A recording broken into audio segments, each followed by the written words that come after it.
The air has gotten a lot more intense as the party is entering the next stage of their story, Operation Mihen.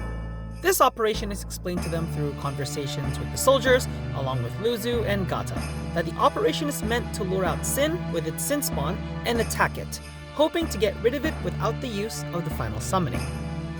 Of course, this operation has always failed and it has resulted in the lives of many soldiers, both Al-Bhed and Crusaders alike.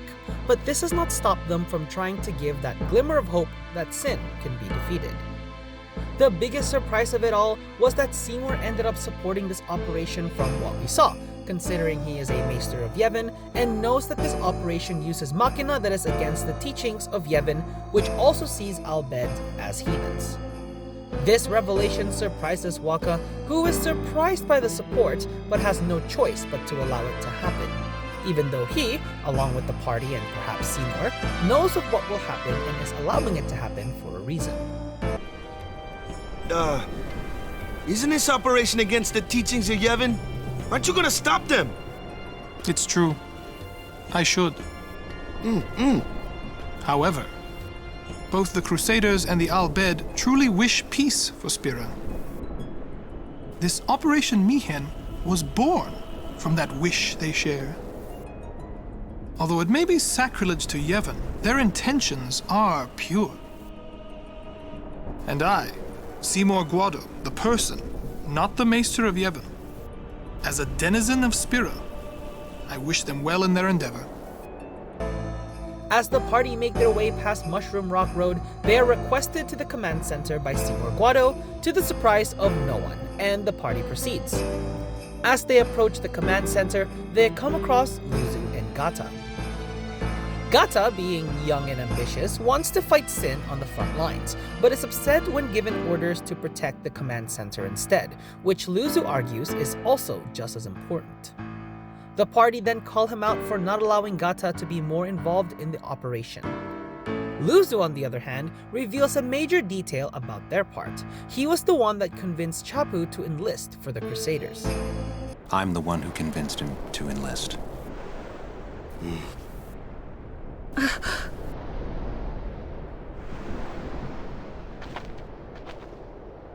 I'm sorry.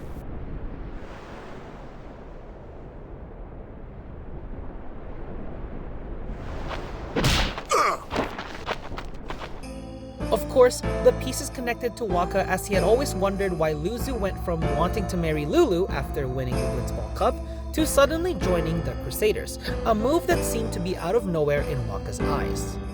Luzu also points out that when he told Lulu about this, she also hit him. Before they could talk more, he is called to his position to start the operation.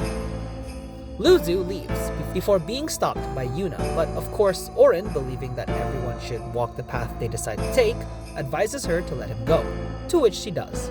Of course, we can control later on who lives between Luzu and Gata.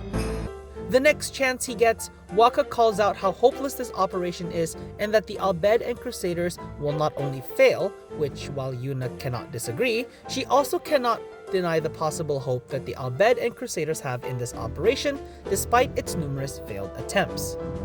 We kind of see here how much the toll of Sin being indestructible has to the people of Spira, and while they want to have hope in order to remedy them from the cycle of death that they live in, it is very difficult when the reality of Spira is that Sin cannot be defeated no matter how many times the final summoning is used against it, thus getting them to really cherish the times of peace that they have together. They are then directed to the command center, where a disappointed Gata follows protocol to get them to check their equipment to make sure that it is intact prior to the operation. It is clear that this is not where he wants to be and would rather be fighting Sin along with the Crusaders. When they enter the tent, they meet Maester Kinok, who Lulu introduces as one of the 4 Maesters of Yevon, as well as the commander of the Crusaders and the Yevon monks. We see here that Oron and Kinok have history together, something Oron clearly has no interest in recollecting with him. Before they can talk any further, Seymour interrupts Kinok and urges him to begin the operation. Before he goes, however, he asks Oron. Tell me, Oron, where have you been the last 10 years? We don't have time for this now, do we? This plan won't work, you know that. We'll just let them dream a little longer. What? Lord Kinok. Oh, yes. Proceed.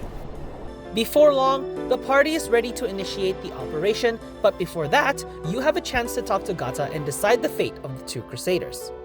If Gata is encouraged to be on the front lines, he is not going to survive the aftermath of the operation, as he is presumed to have taken the advice of the party, which would have gotten him killed, but telling him about the importance of staying in the command center will lead to the death of Luzu instead, and keeping Gata safe.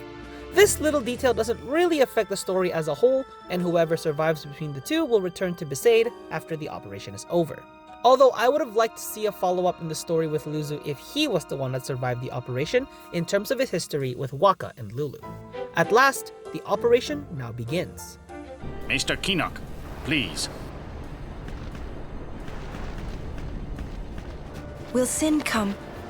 Sin always returns for its spawn. To make sure, we're going to encourage them to call out to it. You won't have to. It'll come. I remembered Orin telling me. Sin is my old man. Sin is Jecht.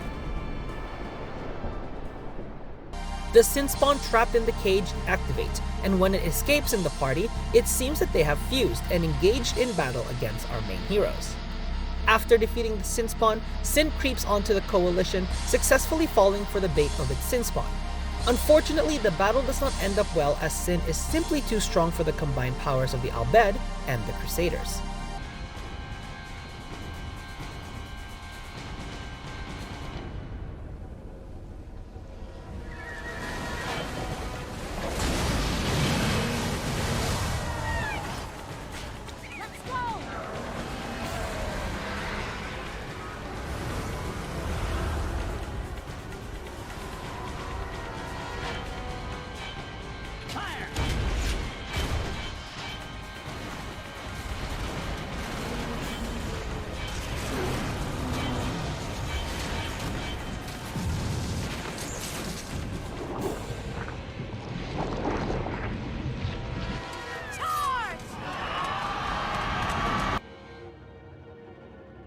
As the battle commences, the Sin spawn regains its energy and attacks the party, but this time it is Seymour who keeps it at bay with the help of Yuna and Orin.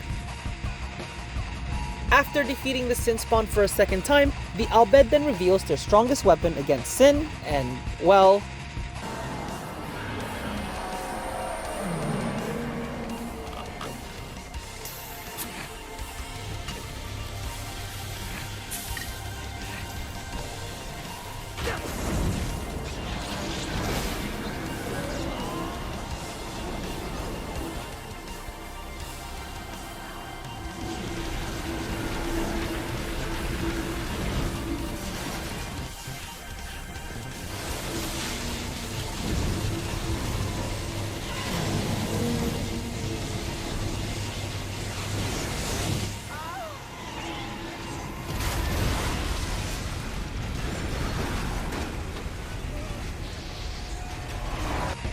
to the horror of Yuna's eyes, Sin is simply too strong and ends up winning against the Al Bhed and the Crusaders, and to the surprise of few, many of them lose their lives in the battle. In the aftermath, Tidus, knowing that Sin is his father, is angry at the chaos and destruction that he has left in the wake of the battle, and depending on the option given to Gata earlier, you will either see him traumatized by the battle, or simply succumb to his injuries and dies on the beach, regardless of the result. While Yuna tries to aid in some way by summoning, Seymour ensures her that she cannot do anything as she is still too weak, even assertively stopping her after she continues to persist. Tidus, on the other hand, is chasing Sin, hopelessly swimming to catch up with him. He then gets flashbacks of him as a kid and attempting to call Jet out for falling off because of his lack of training and drinking addiction, which Jet asserts his confidence that he is still the best. Afterwards, Tidus blacks out again, and reawakens at the Mushroom Rock Road, wondering if he sensed Jet while chasing Sin, or if it was another effect of the toxin or whatever it was. He then witnesses Yuna performing the sending once again. Orin then approaches Tidus and comments that his story still continues, while many people's stories ended that day. The next scene we get is a conversation between Oron and Kinnock. Seymour then approaches Yuna and reminds her to be the strength of the people after the failure of the operation, and not to lose hope. This almost seems flirtatious of him, but he is doing so while remaining in the confines of a maester and their speech. Does that make any sense? Honestly, I don't know, but it is weird regardless, since many of us know what this guy's true intention really is. Oron once again ensures Titus of Jet being Sin. Here, Oron discloses that there will always be conflict with Titus, as while he doesn't want to believe Jet wants to kill, it is because he is Sin that he feels like he has no choice but to do so. And after this, the next chapter of their journey continues. This was quite an eventful 6th episode, with many events unfolding during Operation Mi'ihen, not just about Sin, but also the nature of Spira and its inhabitants, and we also get a little bit of character lore between our main characters and some of our NPCs. Anyway, if you enjoyed this video, please be sure to leave a like and subscribe to the channel if you want to see more. Other than that, this is Enzo signing out, and I will see you all in the next episode.